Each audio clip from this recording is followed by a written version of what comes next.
It started with static.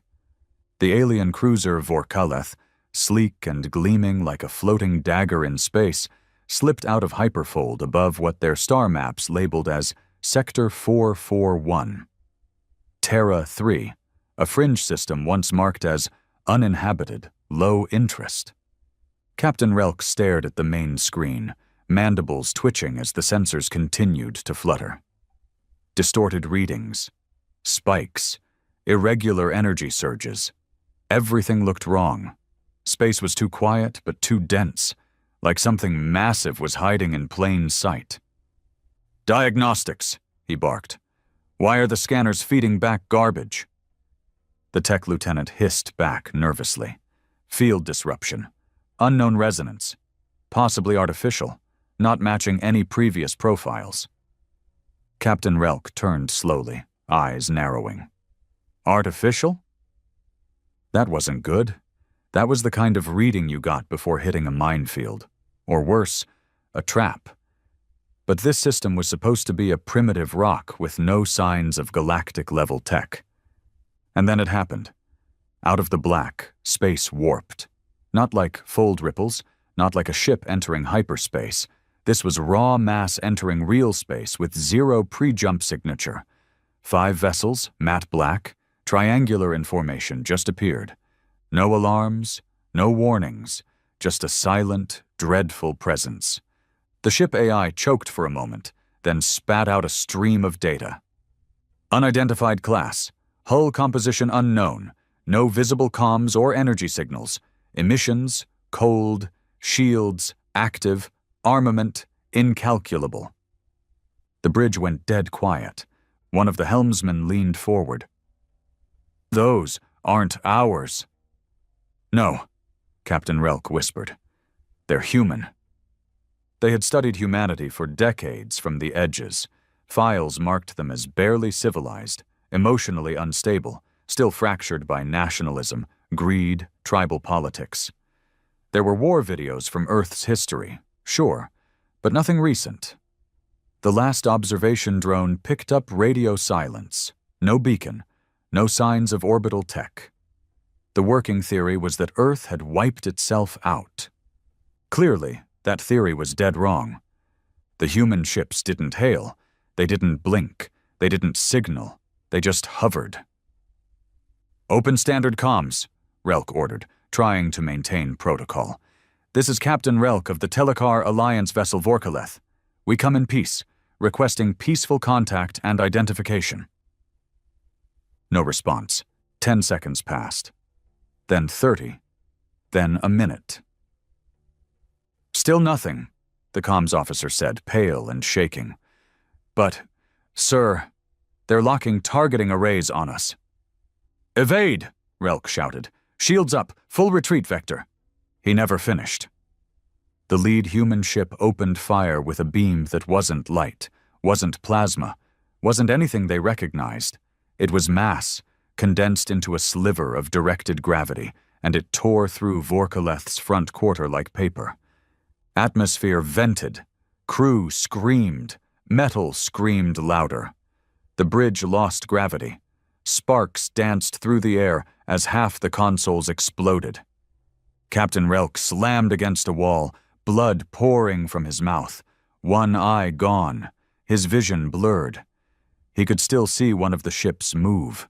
Slowly, deliberately. They weren't afraid. They weren't in a rush. They were hunting. And it wasn't just the Vorkaleth. Long-range sensors flashed before going dark. Other cruisers in the fleet were being engaged, torn apart, swallowed in blasts that folded their hulls in on themselves. All of them were in panic now, not from damage, not even from death, from incomprehension.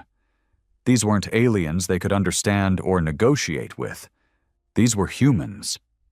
And they had been underestimated. The bridge of the Vorkaleth was half-lit, emergency lights casting a reddish pall across mutilated walls. Metal groaned as the ship listed in space, stabilizers blown to hell. The smell of burned skin and coolant filled the air. Those who weren't dead yet wished they were.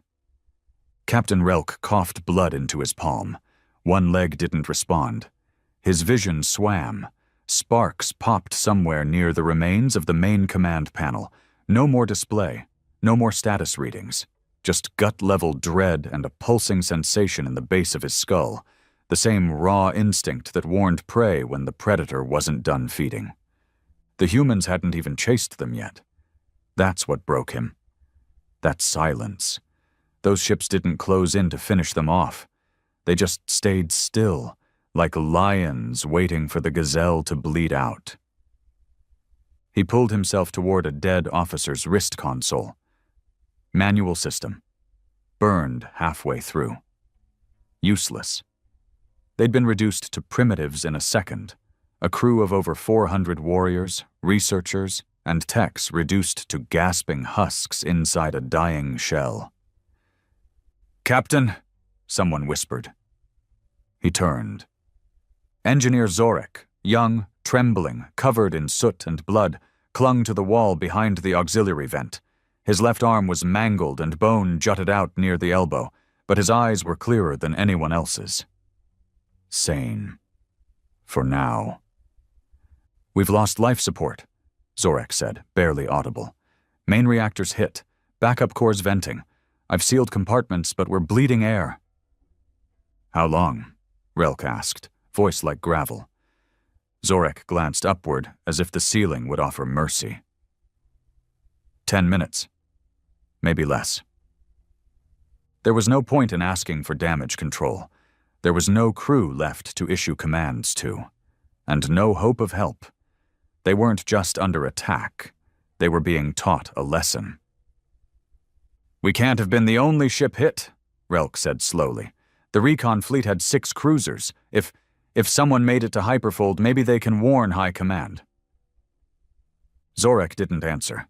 His silence told Relk everything. The entire recon fleet was probably gone.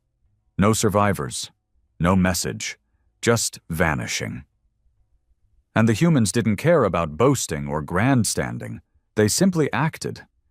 Not like conquerors, not like diplomats, but like something even worse. Apex predators. Relk's training fought against that thought. The Alliance taught them for centuries that dominance was achieved through intellect, hierarchy, discipline. They called humans chaotic, emotional, fractured, and maybe that was true once.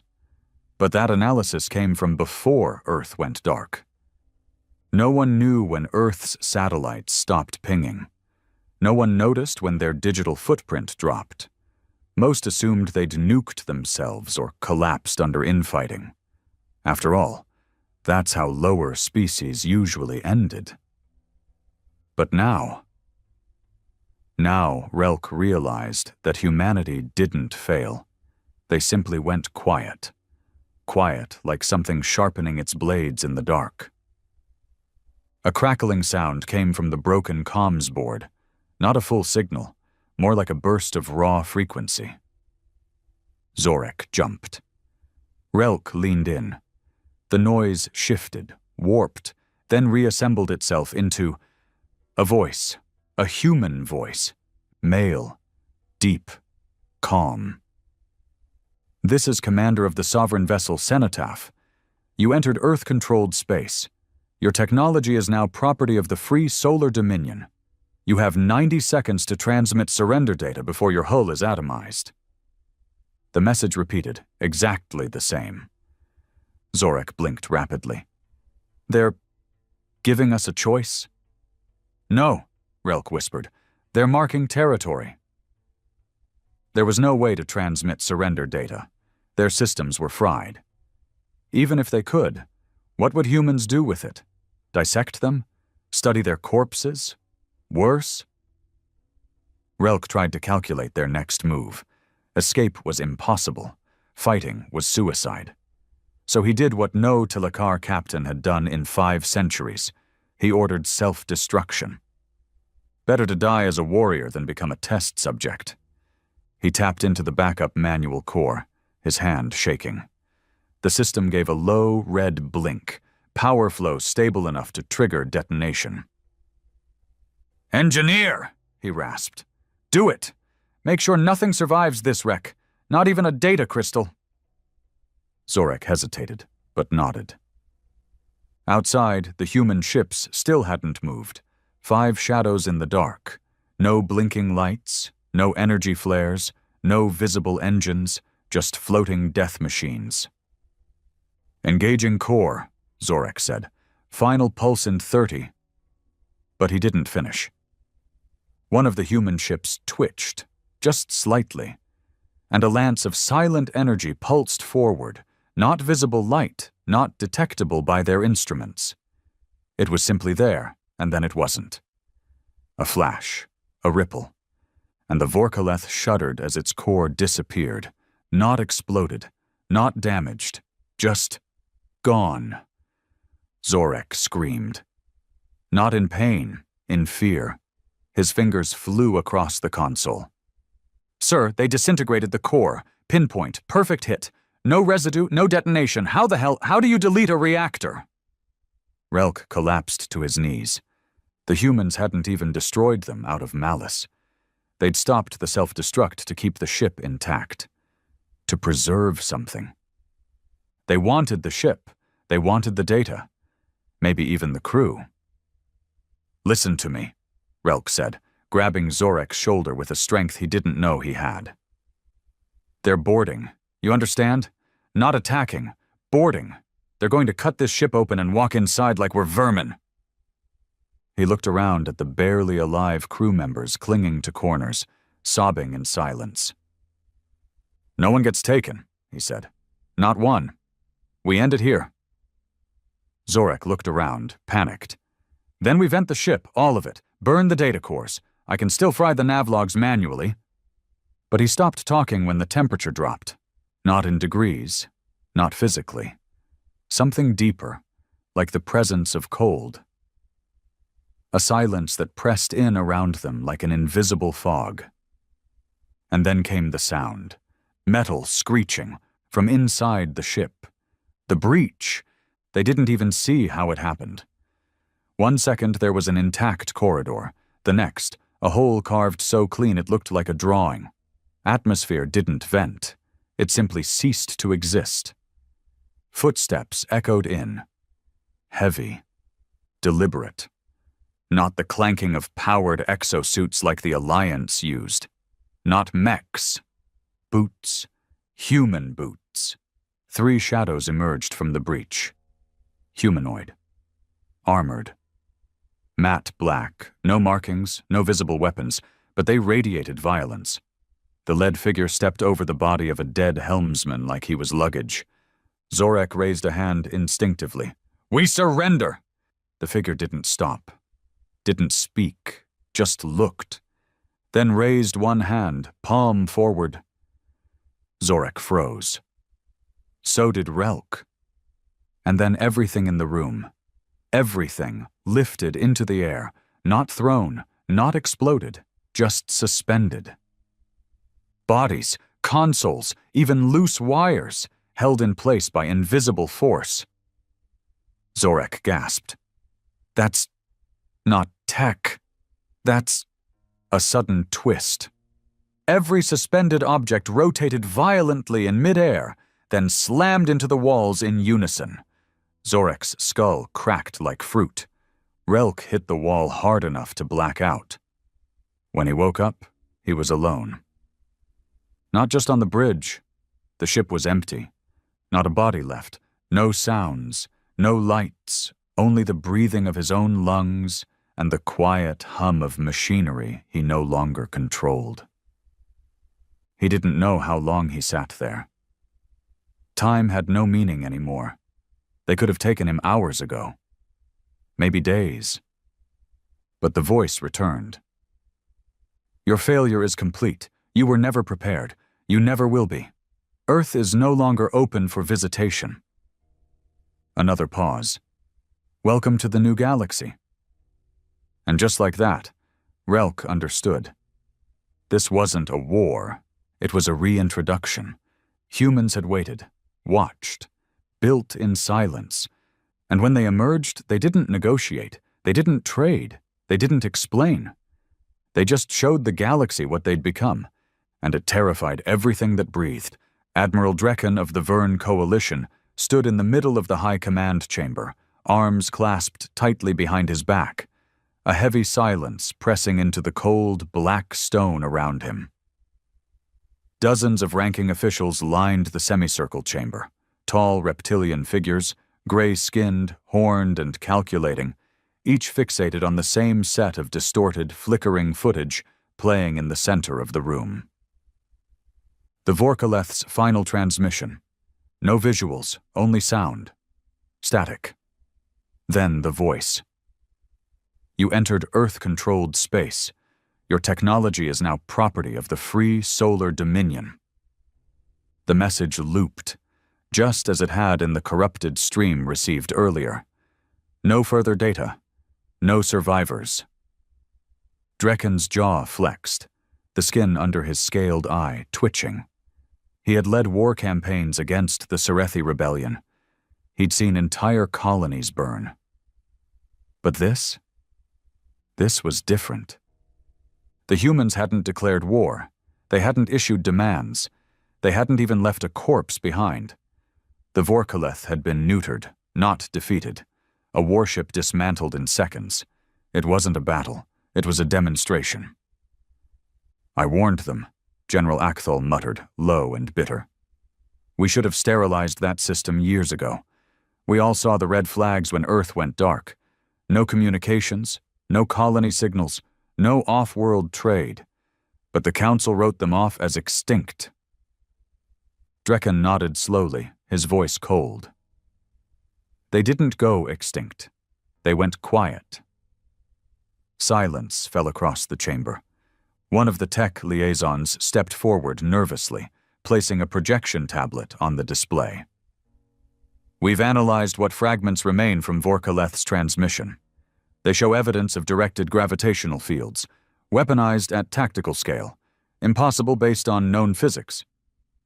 Another added, the sensors detected a momentary quantum fold, not a full jump, not wormhole displacement. Something else. They didn't just jump to real space. They entered. Sideways. Drekken narrowed his eyes. Sideways? Phase bleed, the tech whispered. The human ships came from a pocket vector, like they were already there, but not. One of the old counselors bared his teeth. They've developed phase weapons and stealth real space transit. That violates every known limit of pre-ascended tech. Are you saying the humans ascended while we weren't watching? No, Drekken said. I'm saying they didn't want us to watch. There was a deep, heavy pause. They hid ascension? Someone whispered. That was unthinkable. Ascension, crossing the final barrier between biological civilization and interdimensional capability, was something celebrated. Broadcast, used for political dominance. It usually took thousands of years of research, trillions of credits, dozens of failed AIs, and planetary-scale sacrifices. But humanity had done it in silence. Or maybe not ascension in the traditional sense. Maybe they'd found another way. A dirtier, faster, more dangerous route, the kind only humans would risk. Drekken remembered the old archives. Back when humans had first entered galactic awareness, they were loud, primitive, emotional, volatile. They built clunky ships and threw nukes like tantrums. They fought themselves more than anyone else. The Council laughed them off. But then Earth fell quiet. Drekken had been one of the few to raise concerns. That kind of silence from such a chaotic species was unnatural. But no one listened. The Telekar Alliance focused on expansion, war, diplomacy. Earth was a ghost, a low-tier grave world with no value. Nothing came in. Nothing came out. Until now. Until 5 ships wiped a recon fleet clean from existence. We need a retaliation fleet, one general barked. Strike them now while they're still re-emerging. With what? Drekken snapped, spinning toward him. You want to send our cruisers into that system, let them vanish too? They didn't just destroy the Vorkaleth, they intercepted the self-destruct, disassembled the core mid-process, and removed the bodies without alerting any surveillance system. Do you even grasp the scale of that kind of control? He wasn't yelling, but his tone was lethal. These aren't just warships, they're hunters, and we walked into their trap. Counselor Demarek, the oldest among them, leaned forward with his long fingers laced together. There is precedent, he murmured, in the old war scrolls, a record from the Zurin dynasty, a race called the Alkar, feral, planetary, aggressive. They discovered dark stream manipulation and harnessed it not for science, but for violence. They slaughtered 6 star nations before they were contained. Drekan nodded. And they were eradicated by the collective. Counselor Demarek's eyes glinted. Perhaps the humans are the Alkar's legacy, or worse. Perhaps they're what the Alkar feared. A cold silence swallowed the room. The implications were horrifying. What do we do? A younger general asked, more fear than bravado in his voice. We don't send ships, Drekan said. We send ghosts. Everyone turned to him. He tapped into his command feed, eyes glowing faintly with neural link.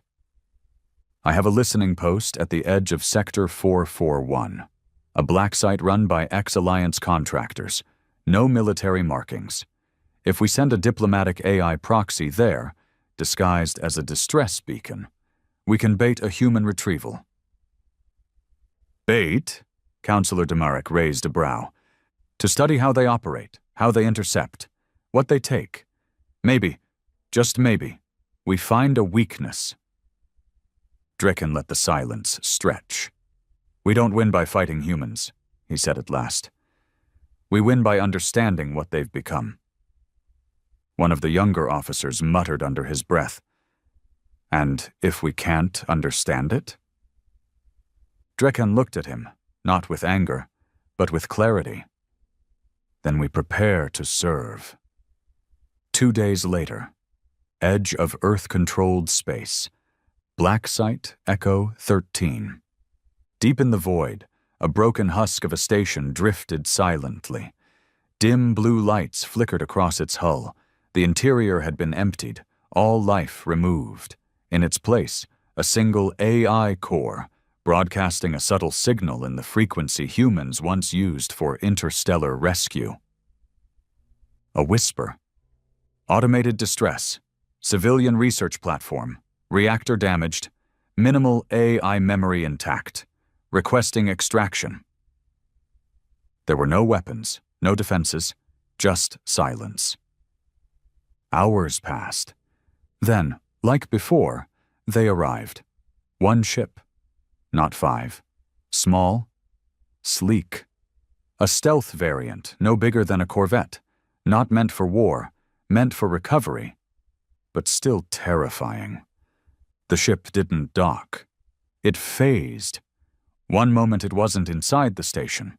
Then it was. No breach, no alarms. Just a flicker in light and a change in pressure, like reality hiccuped.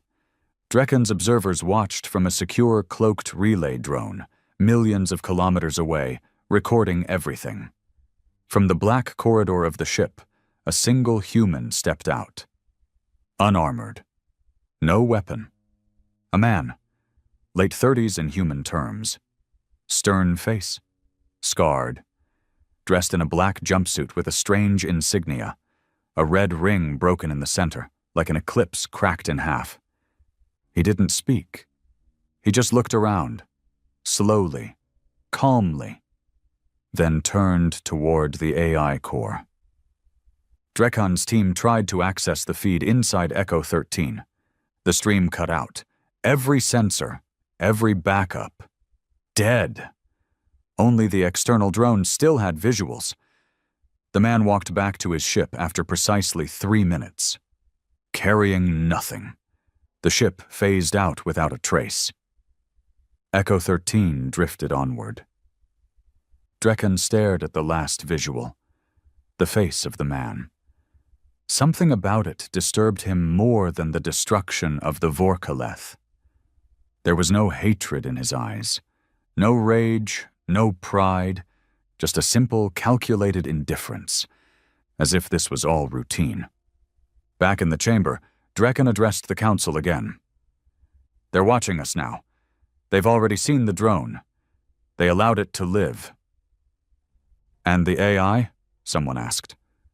"Gone," Drekken said. "No trace left. No code. They erased its existence." General Akthol whispered, "You said we could understand them. That we might find a weakness. Did we?" Drekken's jaw clenched. "Yes. 1 dot." Everyone leaned in. He spoke slowly. "They never intended to fight us. They expected us to come. They planned for it." A beat passed. "They were waiting. And now, they're moving." The capital wasn't even on Earth anymore. Earth was sacred now, preserved. A graveyard of a forgotten era. No ships landed there. No transmissions entered or exited without sovereign clearance. The skies above were cloaked in orbital veils and gravity folds. It was silent, untouchable. A reminder. The real seat of power, Titan's citadel, Saturn's second moon, stretched kilometers across the frozen surface, a geometric beast of steel, stone, and pressure-sealed alloy.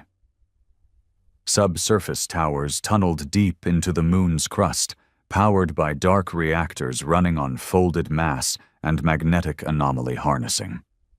Entire fleets were born in its depths. Armies were tested in vacuum simulators below methane lakes. Inside the command wing, Fleet Marshal Grant Rorden stood before a star map of the local galaxy sector. Dozens of alien territories shimmered with soft holographic outlines. But one space, directly in the center, once called Unclaimed Fringe, now glowed red.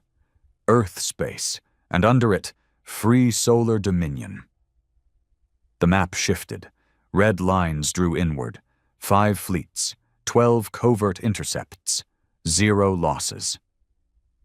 "Contact with the Vorkaleth complete," the intelligence officer said behind him. "No escape, no contamination. We pulled 3 survivors before system failure. Their memories were scrubbed and stored." "Any reaction?" Rorden asked. Vern relay drone was spotted cloaked near our retrieval test. We allowed it to record visual. They now believe we have full phase entry capability and non-Newtonian AI control tech. "We do," Rorden said. "Yes, sir. But now they believe we're unstable, dangerous, ascendant." He nodded slowly. "Good. Let the fear ferment." The room behind him was filled with silence and tension. Human officers, all men hardened by quiet, relentless preparation, stood like statues. Each wore black naval suits, adorned only with the red eclipse insignia. The broken ring. It had taken a century to rebuild after Earth collapsed. No one outside knew what really happened. They thought Earth died in fire. Nuclear storms, civil collapse, maybe even a biological wipeout. The truth was worse. Earth had united. After a final world war, one last bloody conflict that shattered the last line of national borders, humanity pulled together, not from peace, but from mutual ruin. There was no glory, no heroes, just survivors with a deep, bitter clarity. The universe didn't care about humanity. So humanity stopped caring what the universe thought. Rorden had been born long after the fall, a child of the Vault generation, raised underground, fed on silence and calculation. The Dominion didn't teach hope.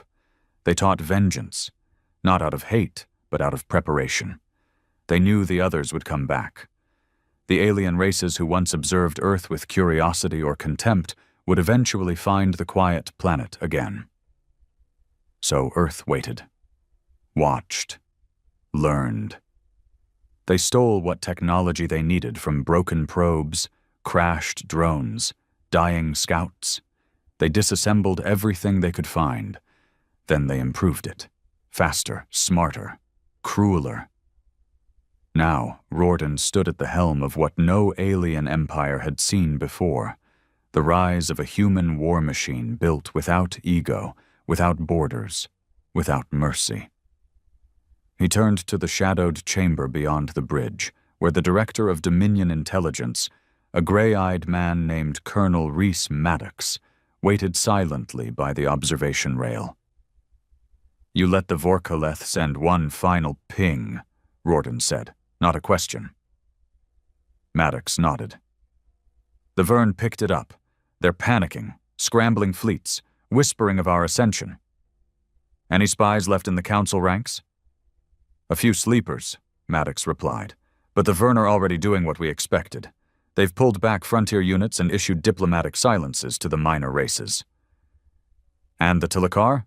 Maddox smirked faintly. "Still clinging to pride. They'll throw a war fleet at us soon, just to see if we blink." Riordan's jaw tightened. "Let them." He turned back to the map. "We don't meet them in the void. We let them cross the burn line. Then we drop the veil." That was what the aliens didn't understand. Earth wasn't just hiding behind stealth tech. Earth had rewritten physics. The burn line was the Dominion's deepest secret. A region of space that looked empty, quiet, stable, unguarded. But it wasn't. It was a trap woven into space-time itself. A region folded by gravity signatures and disguised mass, full of anti-space mines, artificial dark matter nets, null drag fields, and smart hull-piercing nanoclusters waiting to digest intruders in silence. No one crossed the burn line and lived. "You're awfully calm," Maddox said behind him. "I spent 20 years designing what they're about to die in," Riordan replied, eyes never leaving the map. "And they think they're sending warships. They're sending data." "Should we broadcast?" Maddox asked. "Make a formal declaration?" Riordan shook his head. "They don't deserve our words. They watched our world bleed. They left us in silence. They pretended we were nothing. We'll show them what nothing becomes when it's left alone for too long." Maddox was quiet for a moment. Then he asked, "And the prisoners?" "From the Vorkaleth?" "They alive? They alive?" "Technically. One's missing an eye. Another had a cardiac rupture. The third hasn't spoken since extraction. They've been moved to Echo Black." Riordan thought for a moment. "Have Aegis unit pull the memories. No sedation. Full scan. I want emotion triggers and fear response sequences cataloged." Maddox raised an eyebrow. "Ethical constraints?" "We don't have any." "Good." Outside the chamber, one of the orbital veils pulsed faintly. Another fleet had finished phasing in. Dominion Fleet Theta 4. 10 warships, cloaked, cold, hungry. Riordan didn't smile. He didn't need to. This wasn't pride. This was the return. The humans didn't want galactic rule. They didn't want colonies. They didn't even want recognition. They wanted revenge through dominance. They had seen what the galaxy had to offer. Greed, posturing, arrogance, petty politics, alliances built on treaties and backroom deals, empires collapsing under the weight of their own corruption. Humans had no patience for that. They didn't plan to sit at the galactic table. They planned to flip it over, torch the room, and build a new one without chairs. Maddox turned to leave. One last question lingered. "They're going to ask why we attacked first," he said. "Why we didn't negotiate." Riordan finally looked away from the star map. "They thought silence meant surrender," he said. "Now they'll learn silence meant arming every nightmare they forgot to fear." The Tilakar did not send scouts. They sent a message. The Crusade Armada, one of the largest offensive fleets ever assembled under the unified banners of the Tilakar Alliance, burned into the edges of Earth-controlled space with 78 capital vessels, 143 support ships, and nearly 500,000 personnel. This wasn't a recon mission. This was vengeance. Fleet Admiral Corvaxis stood tall in his observation dome aboard the dreadnought Velkorith, his crimson armor gleaming under filtered lights. The massive ship stretched 10 kilometers long, bristling with plasma lances and magnetic kinetic arrays. It had once gutted a Sorethi moon fortress in under 7 minutes. Formation hold. Begin phased sensor sweeps, he ordered. Focus scans on real space anomalies. Track residual fold echoes. We will not be surprised by cowards hiding behind shadows again. Yes, Admiral, his officers chorused in unison. Corvaxis didn't trust machines to lead. Not entirely. Unlike the Vern or the Zilari, who leaned heavily on AI automated strategies, the Telekar still believed in the will of flesh and mind. Victory came not from programming, but from dominance. He'd reviewed the Vorkaleth incident 100 times. Something about it didn't sit right. No standard tactic, no energy signature patterns, just deletion. But now they were ready. He had a full war fleet, reinforced shields, anti-phase armor, core-locked reactors. Let the humans try their tricks again. He'd burn them from their cradle and scatter their remains across the void. But for 2 hours? Nothing happened. Not a blip. Not a scan anomaly. Not a whisper of movement. They passed through the outer belt of Sector 441. Charts labeled it as barren, a cold system with dust clouds, a dead sun, and scattered debris rings. But now it shimmered oddly. Subspace ripple detected, the lead sensor officer called. Small, directionless. Mining activity? Corvaxis asked. Unknown. Doesn't match known patterns. Another pause. Then 3 more ripples. Different vectors. No source. Then silence again. Corvaxis clenched his jaw. Deploy hunter probes. 10 swarms. Randomized pattern.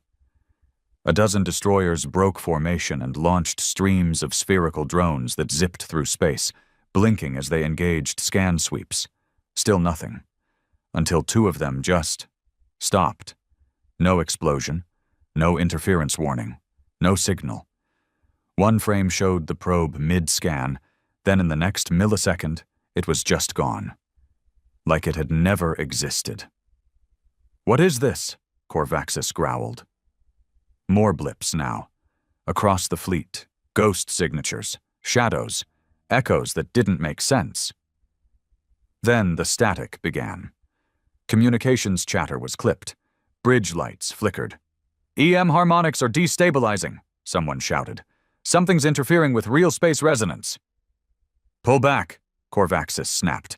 Rear formations dropped to defensive arcs. Lock down the core comm. He was cut off. One of the escort cruisers simply vanished. Not exploded, not broken. Just gone. One frame on the feed showed it intact. The next, nothing but dust and some slowly twisting metal slivers. Then another ship folded inward, screaming across the comms before its reactor turned on itself and imploded in perfect symmetry. A ripple wave passed through the fleet, and half their long-range sensors froze. Corvaxis shouted above the chaos. Hard-burn shields, all vessels maximum power to grav-warp barriers, fire at will, target anything that moves. The Velkorith's gunners opened up, lancing blind plasma into the dark. The void lit up with a storm of color, violet streaks, magnetic arcs, and bursts of radiation. But no return fire came. And then, the real weapons arrived. From nowhere 1,000 microshards moved. Not ships, not drones, something smaller. A cloud of smart debris, each shard invisible until impact. They hit with perfect precision. One pierced through a cruiser's primary nav core, causing a chain reaction that folded its hull like paper. Another embedded inside a dreadnought reactor and froze the time loop stabilizer, causing a delayed implosion 6 seconds later. A destroyer's command pod was sliced clean off, spinning silently into the dark. Corvaxis watched in disbelief as his fleet, his mighty, unstoppable fleet, began falling apart without ever seeing an enemy vessel. "Where are they?" he bellowed. "Still no visual? No heat signatures? No energy bursts? They're—" A shudder tore through the Velkarith. The lights went red. Corvaxis slammed into a bulkhead as the ship lurched. Gravity buckled. Walls cracked. He scrambled to his command chair. A slow dread crept into his chest. They weren't fighting ships. They were fighting space itself. Somewhere above them, beyond detection, in absolute stealth, the Dominion's burn line was feeding. Inside a cloaked command vessel hovering just outside the battlefield, Commander Elias Thorne, one of the Dominion's most ruthless burn line tacticians, watched silently. He didn't speak. He didn't move. The AI interface beside him pulsed gently, monitoring thousands of micro-events in real time. "Fleet is breaking down," the AI reported calmly. 37% structural collapse. Target nodes neutralized. Interference grid at full saturation. Thorne nodded once. "Phase the veil," he said softly. The AI obeyed. Space shimmered, and for the first time, the human ships appeared. Not many, just 6. 6 matte black warships drifting forward slowly, arranged in a precise geometric formation. They didn't blink, didn't fire. They just hovered, like judges waiting for sentence to carry out. Corvaxis saw them, finally, on the failing sensor feed. "Lock targets," he roared. "Fire everything." And they did. Plasma, torpedoes, energy beams, radiological warheads. It all went out at once, a deluge of power and wrath. But when it hit, nothing. Every weapon burst against empty fields of anti-space. The warship simply reflected the universe's rules. Then one ship twitched forward, a motion so subtle it was almost missed.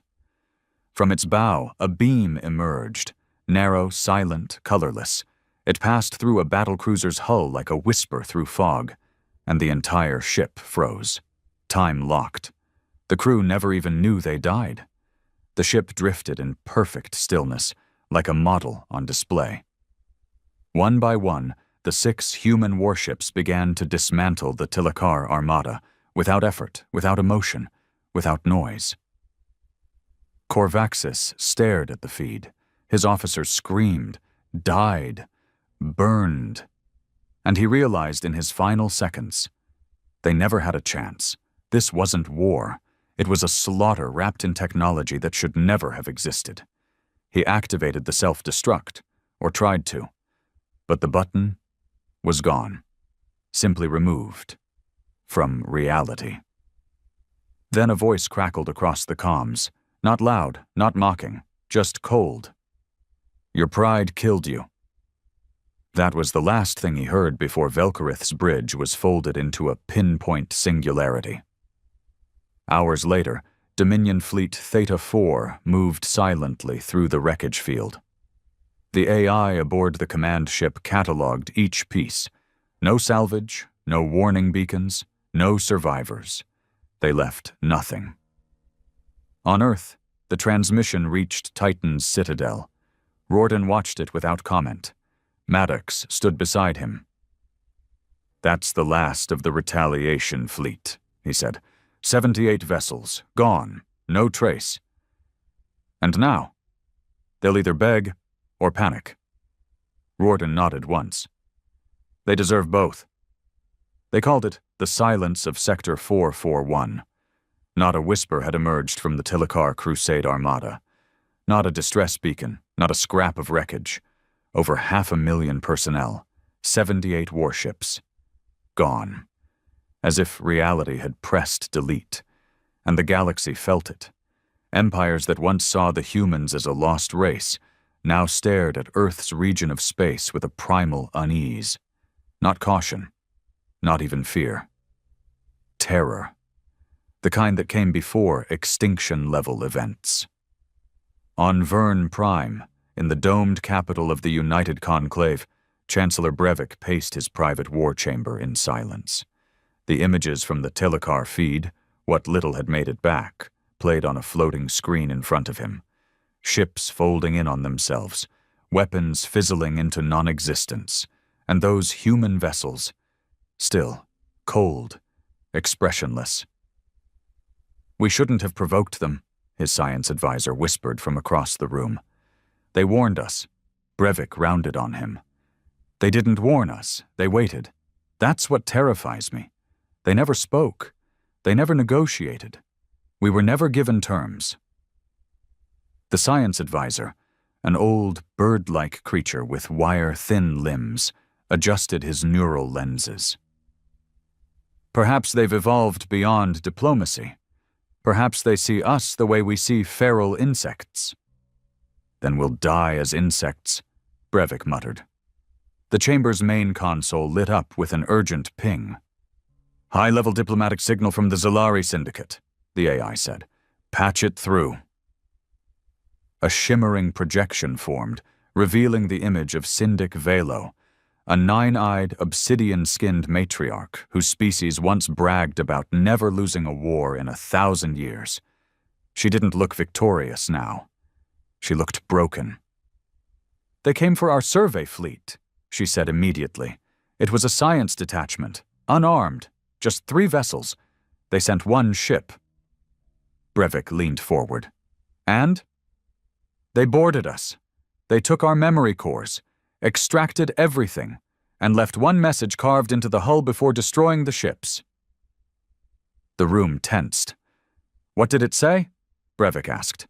Velo's voice cracked. "Stay out of the dark." Brevik's heart nearly stopped. "This is psychological warfare," he said quietly. "They're not just destroying our fleets. They're programming our fear, 1 empire at a time." The science advisor turned slowly. "We have no choice, Chancellor. We must attempt contact." "And say what?" Brevik snapped. "Sorry we forgot you existed?" "Better that," the advisor said carefully, "than waiting for them to remind us we were never important to begin with." 2 days later. Free Solar Dominion, outer sensor wall, burn line. Echo 7. A small diplomatic cruiser floated outside the artificial barrier, pulsing with a universal peace signal. Its transponders were loaded with over 40 galactic dialects, embedded with a soft-coded AI designed for translation and submission. Inside the sleek vessel, 2 delegates sat silently, one from the Vern, one from the Telekar, both chosen because of their survival history. Both had faced extinction once before and lived. Now, they were here to offer surrender without using the word. "I don't like this," the Vern delegate whispered. "We're sitting in a death trap." "It's diplomacy," the Telekar growled. "It's always a death trap." Outside the viewport, the black void shimmered. The burn line's gravity folds were subtle, like underwater distortions. 1 wrong move, 1 inch too far, and the entire vessel could be pulled into non-space, a region where time and matter didn't apply. Then the shimmer shifted. Something moved. No fold signature, no warp, no ripple, just presence. A human ship phased into view 20 kilometers off their bow, one of the smaller stealth command vessels, its hull matte and seamless. It did not respond to hails. It did not transmit a signal. It just waited. "Proceed with the data packet," the Vern delegate said, palms sweating. The AI on board pulsed once and beamed a short-range packet, a compressed sequence of surrender terminology, peace declarations, memory logs, and cultural maps. The human ship remained still. Then a voice appeared on the comms. Male, cold, human. "You have 1 speaker. Choose." The delegates froze. "Speaker for what?" the Telekar asked. "Judgment." The line cut. The delegates stared at each other. The Vern began. "No," the Telekar said immediately. "I speak. You'll get us all killed." but the human ship had already opened a narrow band channel. The Tilakar leaned in. "This is Akril Voss, acting speaker for the Galactic Conclave." Silence. Then a second voice, different, not human, artificial, but far beyond any AI they knew. Not clipped, not robotic, intimate, calculated, almost sentient. "You are not here to negotiate. You are here to acknowledge." Akril swallowed. "We acknowledge your sovereignty over Earth space and all claimed sectors. We recognize the free solar dominion as an ascendant sovereign state." Silence. Then, "Wrong." Akril frowned. "Excuse me? You do not recognize us. You recognize your place beneath us. That is the only truth you have left." The Vern delegate twitched. The voice continued. "You left us to rot. You assumed we would die. You circled our grave and called it justice. And now you pretend submission is apology. We are not angry. We are correcting the galaxy." The room went ice cold. Then came the final words. "The Dominion is not open to diplomacy. You will not send ships. You will not send signals. You will obey the void we grant you, and be grateful it is not deeper." The transmission ended. The human ship vanished, not warped, not jumped, just gone. The diplomatic cruiser sat in silence. Then the nav system locked up. Engines shut down. A soft ping appeared on the screen. "Return path accepted. Leave." 3 days later, back on Vern Prime, United Conclave Chambers, panic had begun. 1,000 alien systems had heard whispers. Some began evacuating fringe stations. Others began burning data to avoid detection. Entire species once drunk on expansion were now caving in on themselves. Brevik stood before the Grand Conclave, eyes heavy, body exhausted. "They do not want peace," he said bluntly. "They want obedience, and worse, they are willing to take nothing from us except silence." "Then we must ally!" one shouted. "The Vern, the Tilakar, the syndicates, if we pool our fleets." "What fleets?" Brevik roared. "They killed the Crusade Armada without showing a face. They erased Echo 13 from time itself. They intercepted every signal before we even knew they were watching." A scientist chimed in, voice shaking. "We've begun mapping gravitational anomalies in over 900 systems. The pattern is spreading." Brevik gripped the edge of the podium. "They're not just defending Earth. They're conquering reality." The core of Earth was still warm, but it no longer pulsed with life. Not the kind that once filled it with song, laughter, or chaos. That Earth was dead. This one breathed in silence, carefully preserved, sacred, the final museum of humanity's sins. Above the surface, in a silent orbital cradle cloaked within the folds of Saturn's shadow, the Inner Dominion archive floated like a stillborn star. No windows, no transmission ports, no coordinates registered on any internal map. It was invisible to the rest of the Dominion, even to most of its leadership. Here, the true architects of humanity's second birth kept watch, not over enemies, but over their own kind. And now something was breaking inside. Agent Lucan Rieth paced inside sub-level 9 of the archive, neural streams flashing across his left eye as he read forbidden documents, logs marked with the red seal of Exocom Null. Every piece of data here violated the Dominion's core protocol. Silence is superiority.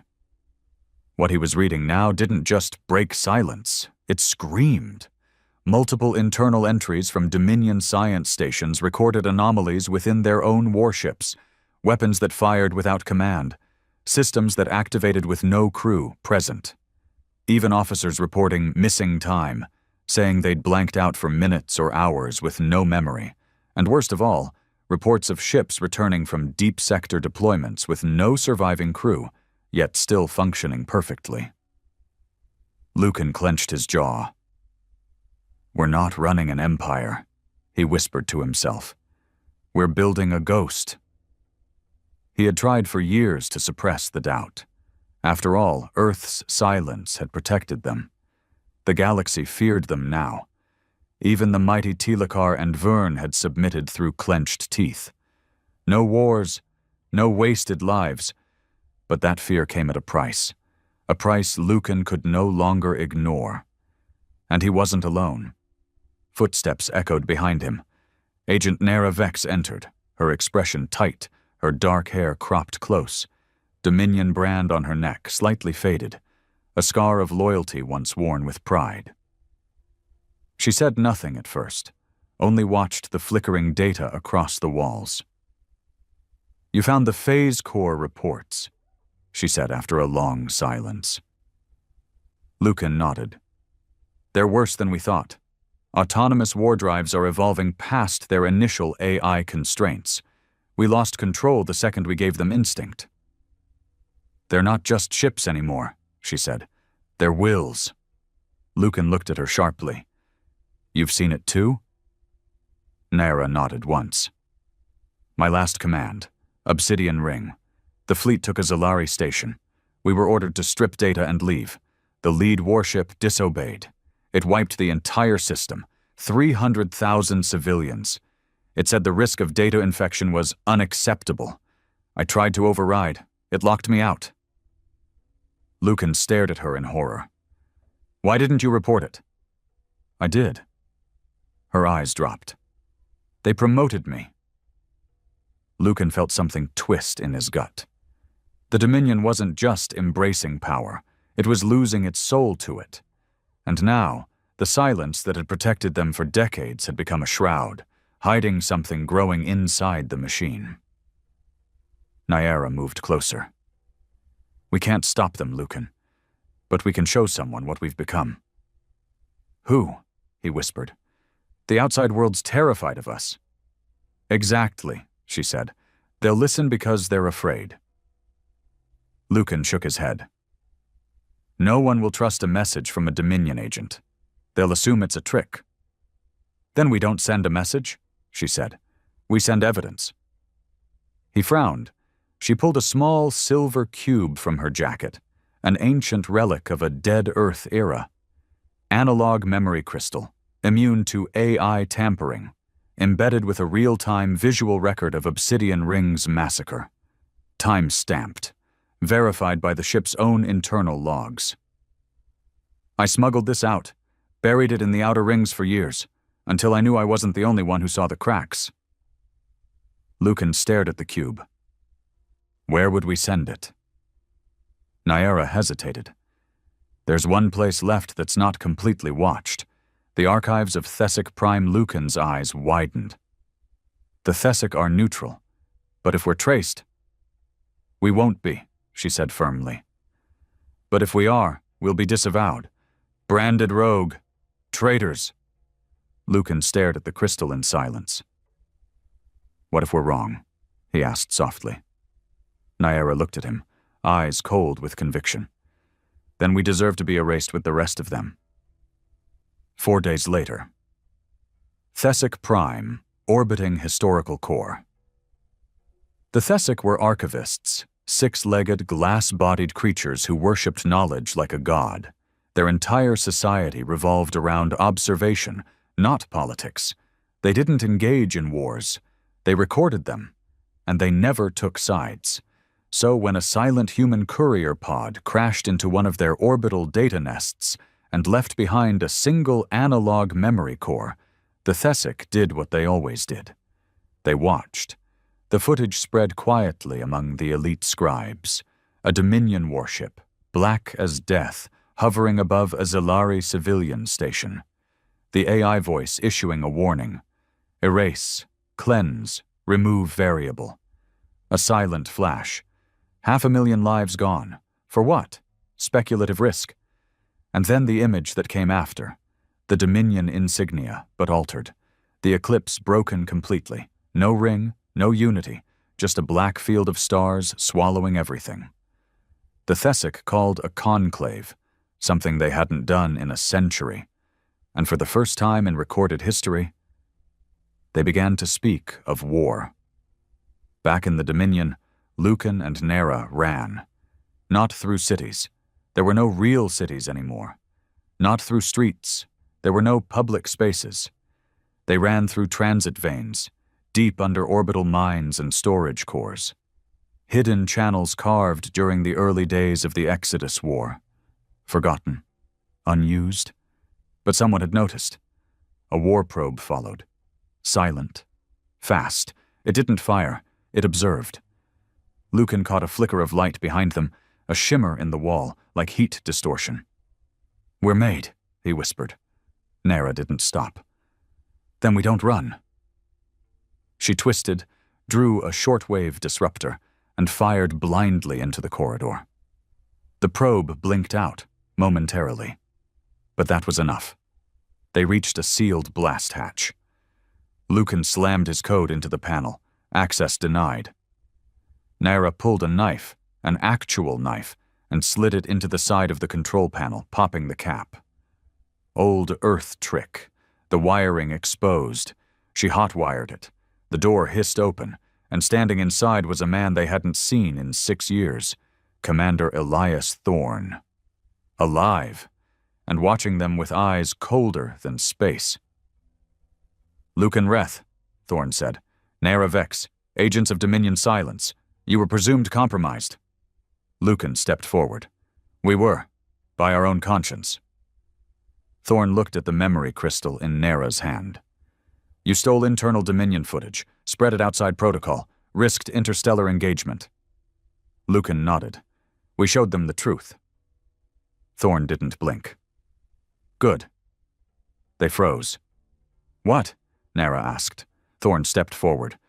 "The silence can't hold much longer. Some of us knew that." Lucan's eyes narrowed.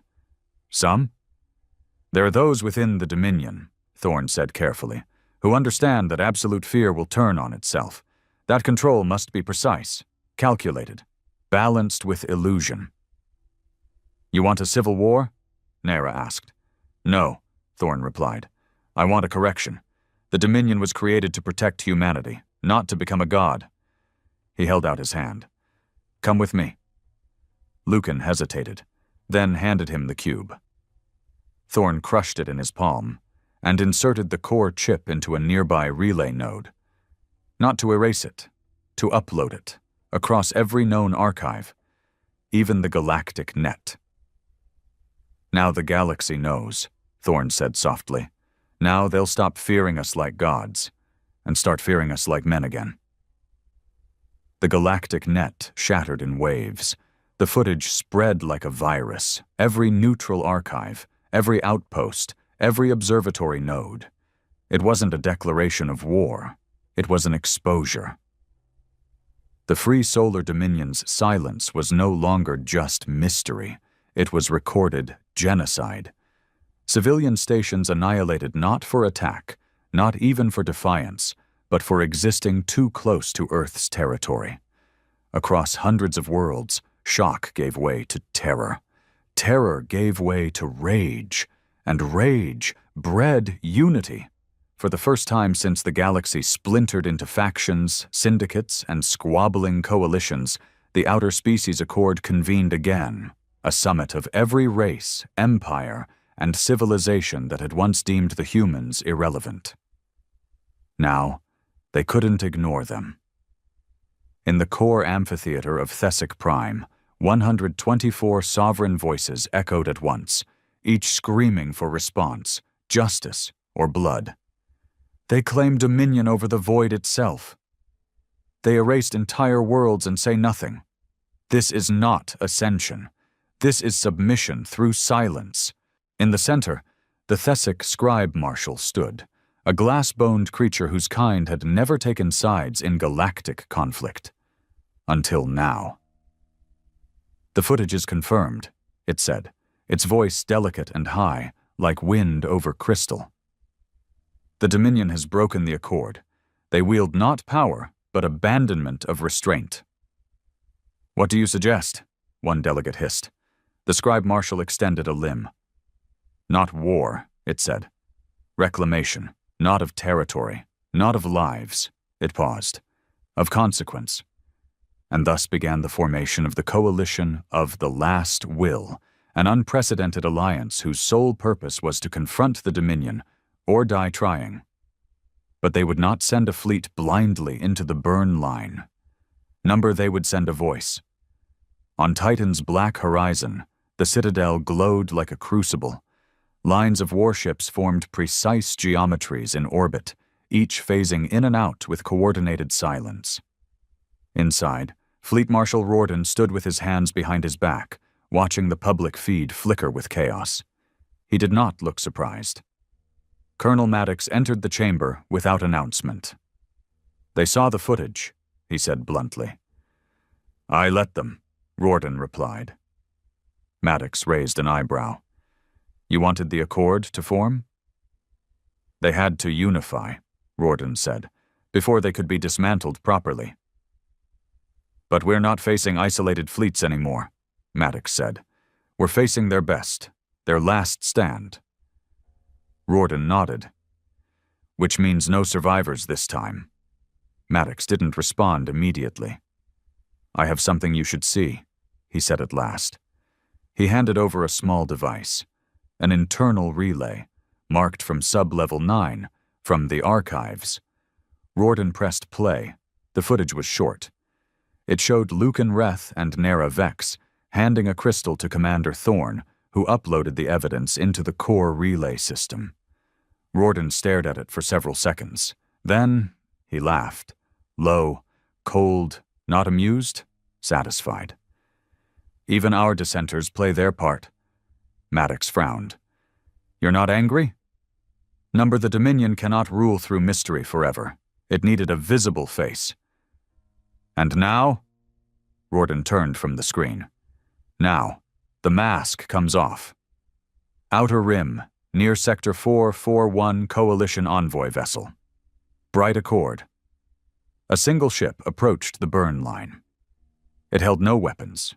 It was escorted by 20 stealth escorts, each cloaked behind its wake, recording every movement. Inside the ship, a living delegate and a synthetic scribe stood in silence. They were here to offer the final ultimatum: withdrawal from annexed systems, public accountability for Dominion war crimes, dissolution of the burn line. And if not, then war. Actual, final war, not between nations, but between humanity and everyone else. The synthetic scribe activated the comms channel. A soft hum. No response. Then a single voice, neither fully human nor machine, replied. "You've brought words to a house of ghosts." The delegate inhaled. "This is your last opportunity to return to the galactic table. Peace is still possible." The voice answered after a long pause. "Peace is a story the weak tell to avoid consequence." The synthetic scribe adjusted the broadcast frequency. "Be advised, this message is being recorded and relayed live to the Accord Council." "Let them watch," the voice replied. "Let them see what happens to the galaxy when it abandons Earth once and thinks it won't pay again." A ripple moved across the void. The burn line opened, and Earth itself appeared behind it, the first public glimpse of the new Earth in 90 years. It was black, not dead, not broken, but rebuilt. A sphere of layered megacities, orbital rings, defense grids that wrapped the planet like armored skin. Every inch was engineered. But what stood out most was the lack of light. There were no city flares, no atmospheric bloom, just a world, watching, waiting. Rorden's voice cut through the silence. "Send your fleets, send your martyrs, send your last hopes. When you reach our walls, we will show you what it means to be forgotten." The burn line collapsed. The message ended, and the coalition knew there would be no surrender, only judgment. 1 week later, Burn Line Outer Edge Coalition Unified Fleet. They came with 342 warships, Every class, every race, every tactic the galaxy had ever used in 10,000 years of war. And the Dominion sent 12 ships, each matte black, unnamed, unheralded. The fleet commanders paused. "This must be bait," one said. "Decoys," another muttered. But then, the black ships moved. One blinked across space, teleporting through phase-void gaps. Another folded in and out of matter, dropping mines made of collapsed neutron slivers. And another spoke. Its comms opened. And inside every coalition warship, every crew member heard one thing. Their own voice, saying their worst fear. From a dying lover's scream, to a parent's last words, to a failed mission replayed in exact emotional tone. It wasn't just psychological warfare. It was personal. The ships had harvested the fears of their enemies before they ever arrived. And then, they attacked. Not in fire, not in noise, but in absence. Ships winked out, systems erased, no alarms, no explosions, just silence. Within an hour, 110 coalition ships were gone. By the second hour, 200, and by the third, the flagship, the Unity Hand, was swallowed by a micro-black fold triggered from inside its own AI core. The war was not lost. It was cancelled. On Titan post-conflict archive feed, Lucan Reth stood alone, watching the data stream. He didn't feel victory, just emptiness. Nyera stood beside him. "We should have died in that field," she said. "No," he said. "We needed to see it through." She looked at him. "So now what?" "We rule the ashes." "No," another voice said. They turned. Rawdon entered the chamber. For once he looked tired. Not weak, not broken, but real. "You were right," he said. "The silence became too heavy. It stopped protecting us." Lucan narrowed his eyes. "Then end it. Open the Dominion. Let the galaxy in." Rawdon didn't answer right away. Then he walked to the center console and deactivated the silence protocols. For the first time in nearly a century, Earth spoke. "We are not your enemy. We are your future." Epilogue. 50 years later, the Dominion still held the void, but it no longer held it alone. Earth reopened its skies, trade returned, language returned, but one thing never did: arrogance. What remained of humanity had learned the oldest truth of power. It is not how much you wield, but how long you remember why you wanted it. The burn line became a monument, a ring of ships left dormant, unmoving, watching, not to defend Earth, but to remind it what happens when you lose yourself in silence.